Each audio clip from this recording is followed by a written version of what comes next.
একলা কইরা যাইস না দূরে করিস না তুই চল সর্বশেষ পাগল হাসানের তুই মাত্র সম্বল গো তুই মাত্র সম্বল তুই চাই।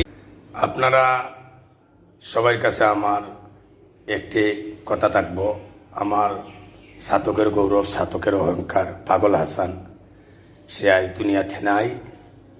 আমি পাগল হাসানের গান দিয়ে আমার মোটরসাইকেল দিয়ে একটা ভিডিও করলাম। আপনি পাগল হাসানের আত্মাক মাগফিরাত কামনা করি, তার পরিবারের জন্য আমার শুভকামনা রইল। তার বাচ্চা কাচ্চারে আল্লাহ তাআলার তরফ থেকে সাহায্য আসুক, তার বাচ্চা কাচ্চা মানুষ হোক, ডাক্তার হোক, মাস্টার হোক, এটা আমি দোয়া করি। আপনারা আমার ইউটিউব ফলোয়ার যারা যাবা আছেন সবার কাছে আমার সালাম আদাব ও নমস্কার।